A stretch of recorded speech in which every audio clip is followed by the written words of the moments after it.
Hi, I'm Marie. Mom and wife full-time, that's me.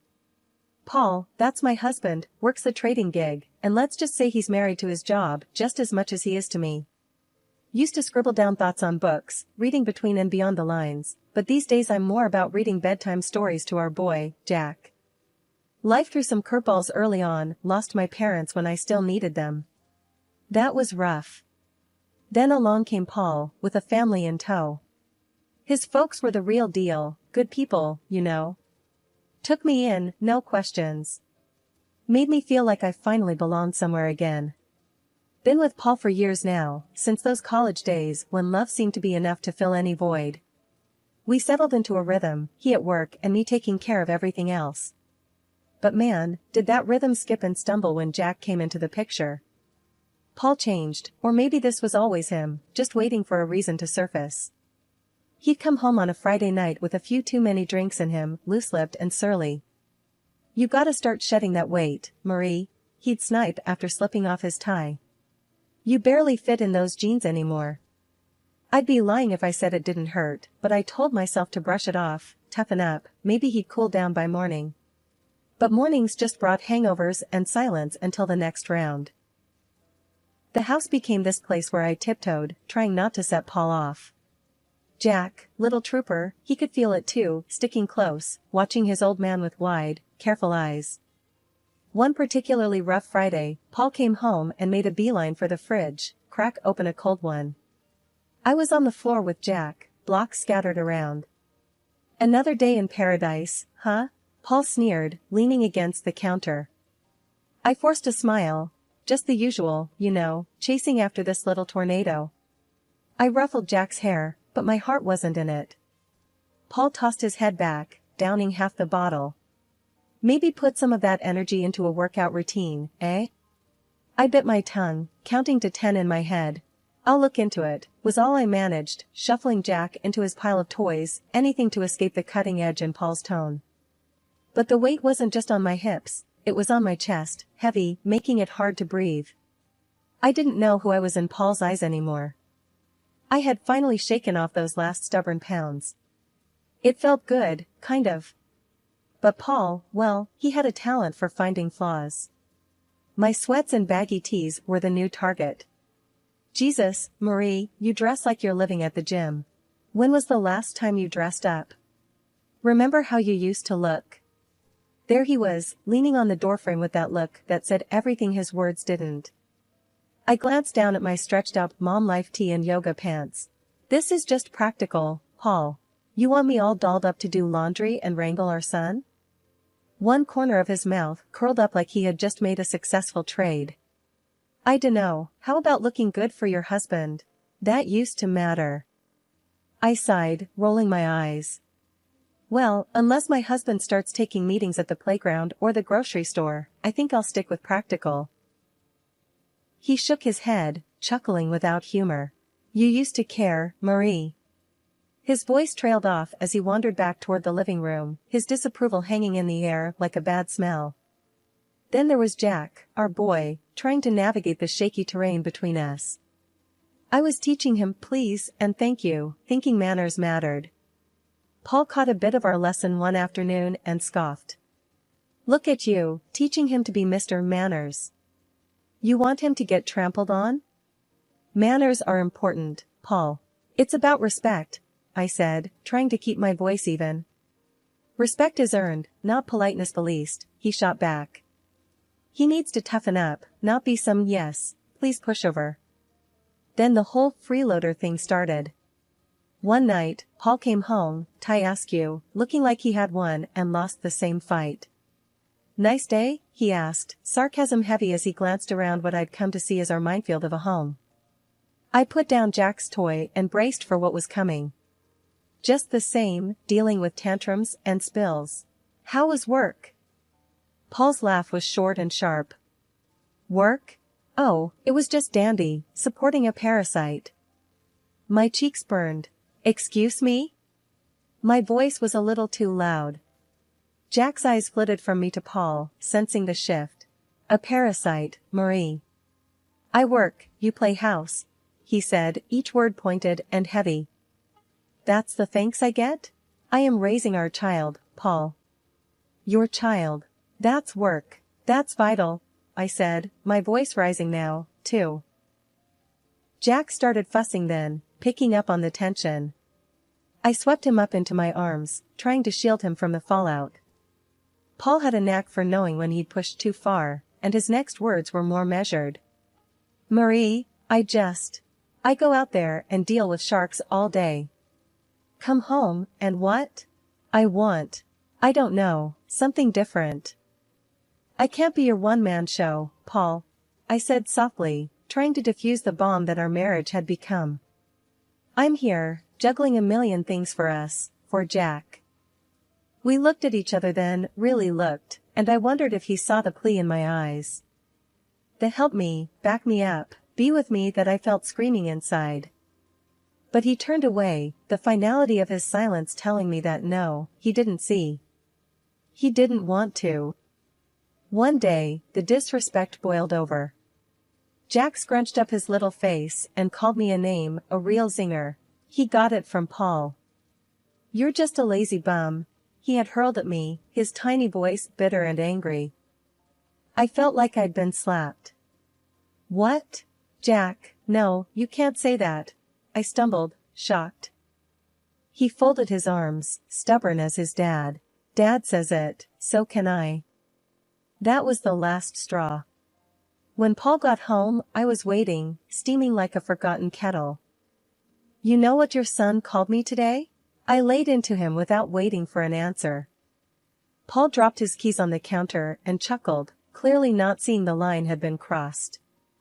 What did he say? The truth?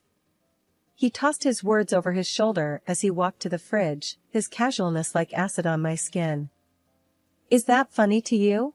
I was shouting now, my usual restraint snapped tight as a dry twig. Your son is calling me names. Paul leaned against the kitchen counter, beer in hand, a smirk blooming on his face. Oh, come on, Marie. Kid's gotta learn to stand his ground. I was staring at him, hands balled into fists. By disrespecting his mother? He shrugged, a lazy lift of his shoulders that sent me teetering on the edge. You're too soft on him. Look, he's getting some spine. Spine? My voice shot up another octave. He's learning to be just like you. Paul grinned and ruffled Jack's hair. Ain't that right, champ? I turned to Jack, who was looking at us with eyes that were too old for his face. Jack, listen to me. What you said to me this morning was wrong. You can't talk to people like that. Jack's chin jutted out, defiant and stubborn. But Dad. I don't care what Dad says, you listen to your mom. I cut him off, my heart thudding like a drum. I was desperate for him not to follow in Paul's footsteps. But Paul wasn't letting it go. The boy's gotta learn to speak up. World's not gonna hand him anything. You keep coddling him, he'll end up. I get it, all right? I get it.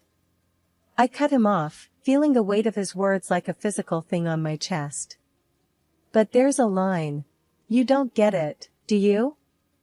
Paul threw up his hands, that ugly smirk still there. Whatever, Marie. You make mountains out of molehills. I turned from him, that burning in my chest now a churning mess. This is not how I want our son to grow up. This disrespect ends now, it ends here. Paul just took a swig of his beer, and I knew, right then, my words were just bouncing off him. I looked at Jack, really looked at him. You apologize to me, now, I said, the power in my voice surprising even me. Jack's eyes darted between me and Paul, but he knew that tone. Sorry, Mom. The word was small, almost lost in the kitchen, but it was there and it was a start. I moved closer to Jack, knelt down so I was eye level with him. Thank you. We treat each other with respect in this house, you got it? Paul snorted behind me, but I ignored him. Jack nodded, a hint of my boy peeking through that new sullen shadow he wore.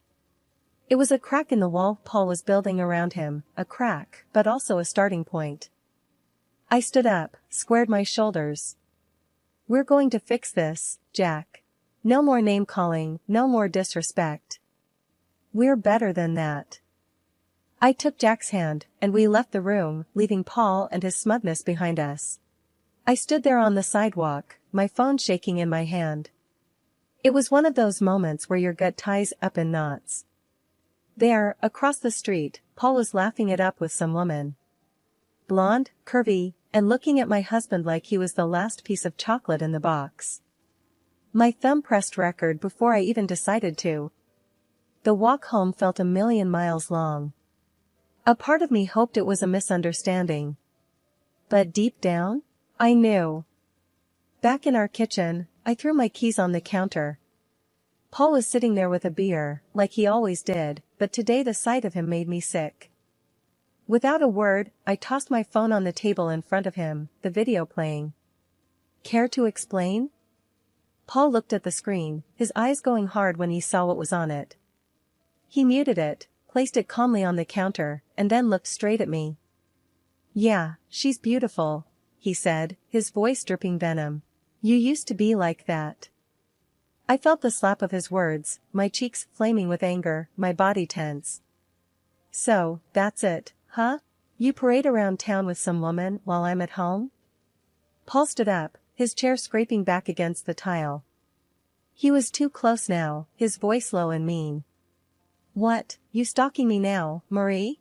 Can't handle the fact that maybe there's more out there than what's inside these walls? I was reeling, feeling the pieces click together. Cut the crap, Paul. You're cheating. He didn't even flinch. You want to know why, he said, his chest puffing up. Because around her, I'm somebody. Not just the guy who pays the bills or the bad guy 'cause he ain't Mr. Rogers. So that's it? I edged back, feeling the counter dig into my hips. Your family's not enough for you? Paul snorted and grabbed his beer again. It stopped being enough a long time ago. Maybe if you'd have kept up with yourself, I wouldn't have to look elsewhere. The bile rattled in my throat. I'm not the one who promised till death do us part. His laugh was short and punched the air. Those are just words, Marie. They stopped meaning anything to you a long time ago. I should have been crying, but the tears wouldn't come. I was just empty and angry. I gave you everything, Paul. I gave you a son, I made a home for us. And this is how you repay me? He took a long drink, then leaned back against the counter. You gave me a home? Looks like a prison to me. Same old, every damn day. You think that's a life? We made vows, Paul. I shouted, my voice cracking. Yeah, and you broke them every day with your sweatpants and constant nagging. His face twisted into something ugly, something monstrous. That was the last thing he said before I walked out, my heart numb, anger seeping into every corner of my being. I was on edge the whole ride over to Paul's folks' place. It was gonna be nasty, but I had to lay it out for them. They needed to know who their son really was. His mom answered the door, with a happy smile. Marie, what brings you here at this hour? I just barreled past her. I gotta show you both something. Once his dad came in, I played them the video straight up. His mom gasped, her hand flying to cover her mouth. His dad, red-faced and looking like he'd rather be anywhere else, he barked at me, Paul's gotta stop this nonsense now. And like that, all hell broke loose. That night back at our place, Paul kicked off as soon as I walked in. You had to drag my parents into this, didn't ya? His voice was loaded, ready to fire. Yeah, well someone's got to, I shot back, my nerves steel. He was a storm brewing. With a step towards me, his hand raised, but he didn't get far. You're bad, Jack's voice cut through, strong and braver than any of us. Paul stopped stone cold. Paul's hand dropped, and his mask slipped a second, shock in his eyes. But then he hardened up again, cold as steel. I want you out, he said, spitting the words like they were sour. Take the kid and go. So we went. With Jack's hand in mine, I didn't look back. Bags thrown in the back of the car, we headed for the city, miles of road unwinding like my thoughts. The luxury house was something else, my unexpected inheritance. 2 stories, white columns, and a porch you could throw a party on, all waiting in another city, away from everything that had gone wrong. None of my folks, not even a whisker of Paul or his clan, had ever set eyes on it. When we pulled up to this grand house, Jack's face pressed to the window, eyes as wide as the moon. "Is this a castle?" His voice was a whisper, almost lost in the vastness of it all. "Something like that," I said, a laugh escaping me for the first time in. I couldn't even remember. We stepped into that house, our new beginning. It was silent, save for the echo of our footsteps on the marble floors, bouncing off the high ceilings crowned with crystal chandeliers. The furniture was swanky, left behind by folks I wish had lasted a lifetime longer. I plopped down on a couch soft as clouds, and finally, Jack's laughter filled the rooms. The sound of it was more luxurious than anything else in this place. We explored room after room, Jack running ahead like he was leading a parade. Each new door opened to a room grander than the last. "I call the biggest one," he declared, claiming a bedroom that overlooked a garden already blooming with the promise of spring. Laying him down to bed that night, the day finally caught up with me. My eyes burned with the tiredness of it all, but looking around at the high ceilings, the gold trimming catching moonlight, I knew we were worlds away from where we started. Sitting there, in the quiet of a room too nice for today's shadows, I whispered into the darkness, "We made it, kiddo." Life in the big house slowly shed the shadows of the past. Jack's giggles filled the halls more than the echoes of old fears. Most days, it felt like we had always been there, just the 2 of us, in our new safe haven. The house, with its silent strength, was keeping the world at bay until the day Paul showed up, uninvited and unwelcome. He was at the door in a storm of anger. I opened it and there he was, looking like trouble had followed him around. "You can't just disappear with my son, Marie." I leaned against the door frame, unfazed. "He's my son too. And I didn't disappear. I moved on." Paul's scowl deepened. He glanced around, taking in the opulence of the place with wide, disbelieving eyes. "How can you afford this? I know you don't make this kind of dough." I had to bite the inside of my cheek to keep from smiling. "Well, turns out I had a little left over each month. Who knew?" He raised an eyebrow, a sly accusation in his gaze. "And I'm struggling to cover rent for that old place by myself. It's damn near impossible now that they jacked up the price." I shook my head. He always was good at playing the martyr. "That's not my problem anymore, Paul. I've been using my own savings to cover the gap in the rent for years. Savings that, thank God, I don't need to bleed dry for that house anymore." The greed in his eyes flared up like wildfire. "What, and you're living here in luxury while I—" "Stop right there," I cut in. "This isn't your concern. This," I motioned to the grand house behind me, "is mine. Mine and Jack's." Paul took a step forward, but I didn't back down. "Look, I came here to fix things. I'm saying I forgive you for all this, sneaking around." His audacity almost knocked the wind out of me, but I had a little surprise that would put the brakes on his charade. From behind the door, I pulled out the divorce papers and slapped them into his chest. "And here's what I'm saying. We're done." He looked as if I'd slapped him with a physical hand, his face twisting through confusion, rage, and then settling on calculating desperation. "You can't do this. What about Jack?" I stood taller, my resolve like iron. "I'm doing it for Jack. He doesn't need this chaos you bring. Sign the papers, Paul. It's over." He glanced from the papers to me, then back again, his posture deflating slightly. "You'll regret this. You can't make it alone." "That's where you're wrong." I smiled, not from humor but from a deep-seated confidence. "I'm already making it, And without you, we're doing more than just fine. We're thriving. With a shake of his head, Paul looked like he wanted to say more, but he didn't. Instead, he turned on his heel and strode away, clutching the papers like they were a snake that could bite. Once he was gone, the house seemed to exhale with me. I closed the door gently, turning back to the life I had fought so hard for. Life had a way of tossing stuff at you, hard and fast. It was Thursday, the kind of day that should have been easy, but it wasn't. We shirked dinner for a bit, setting up ramps out of old books and watching the Lego car stupidly do flips and land upside down. Jack's laugh was infectious, the sort that wiped clean the worry lines off my face. His enthusiasm was a reminder that amid all the crap, there was still good, simple, unadulterated good. Then it came, a banging on the door that made my stomach drop and my face lose all its motherly warmth. Paul had a knack for bad timing and worse entrances. I pulled the door open and there he was, looking like he'd just come from a bar fight or lost a bet. "Paul, what's up?" He scowled, that usual look he gets when he thinks the world owes him. "So, this the high life? You playing house with my Jack while I'm scraping pennies just to get by?" Jack peeked from behind me, a knight in Lego armor. "Hey, screw off, Paul. Don't talk to my mom like that." Paul's face turned a nice shade of tomato.